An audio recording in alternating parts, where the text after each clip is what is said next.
Topic natin, polycystic ovary syndrome o yung tinatawag na PCOS. Marami sa kababaihan ngayon, medyo bata pa, nasasabihan na ng kanilang OBGYN na meron silang PCOS. Ano ba ang dahilan? Bakit nagkakaroon ng PCOS?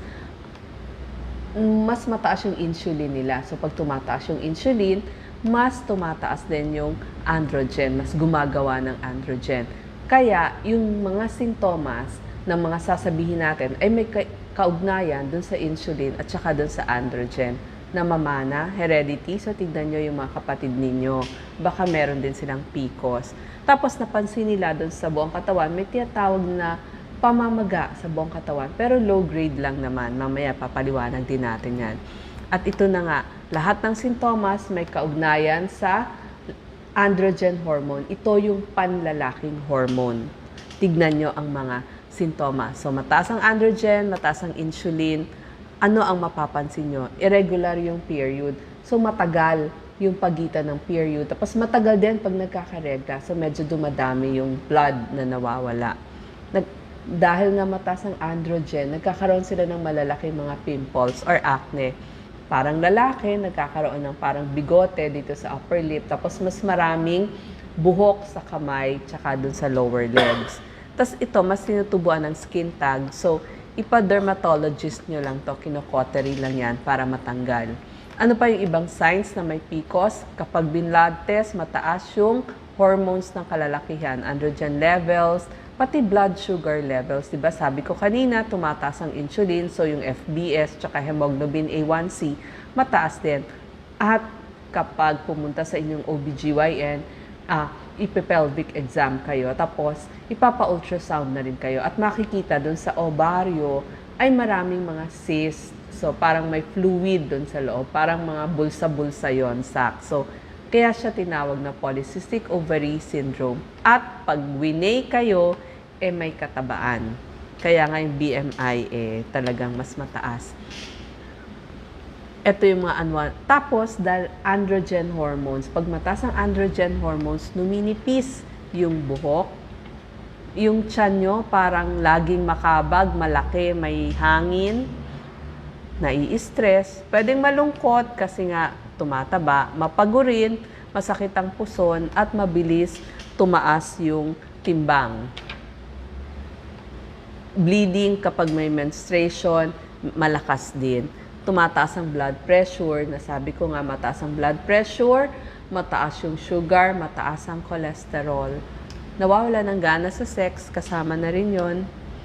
Ano ang komplikasyon kapag may PCOS? Irregular ang inyong regla, hindi magkaanak. Or yung iba naman nagkakaanak, pero kapag nagkaanak, nagkakaroon ng pregnancy-induced hypertension, tumataas yung blood pressure, o kaya yung gestational diabetes, type 2 diabetes, pwede rin magkaroon. Tapos, sleep apnea, kasi tumataba din yung kanilang neck. So, humihilik kapag natutulog. Ito po yung mga blood test na pinagagawa ng inyong OBGYN.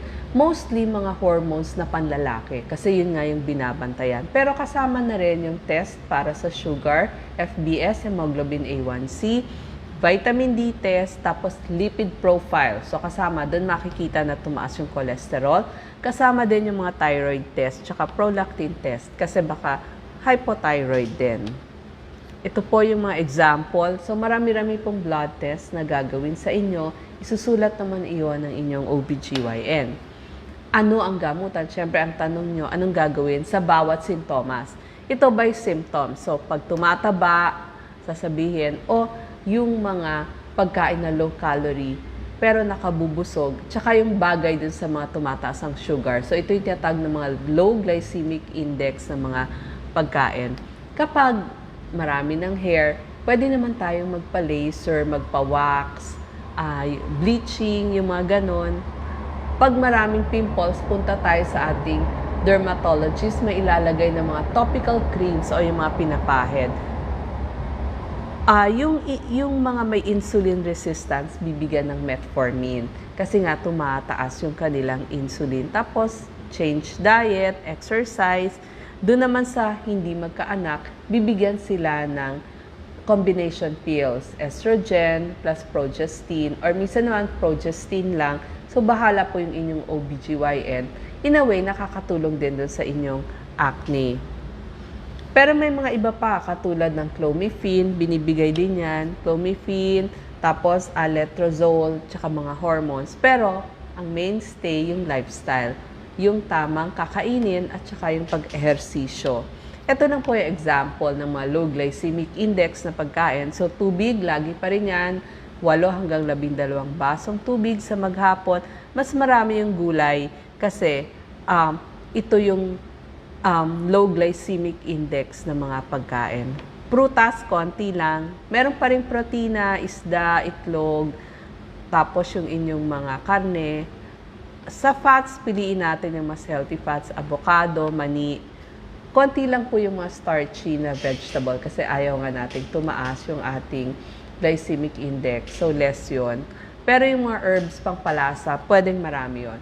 So, ito pang bilin ko bago kayo pumunta dun sa OBGYN. Gawa ko kayo ng isang kalendaryo, kumuha kayo ng kalendaryo, lagyan nyo ng X para doon nyo isasabi kailan kayo nagme-menstruation, lalo na kapag gusto nyong magkaanak. So, yun po yung may present natin sa ating OBGYN. Salamat po.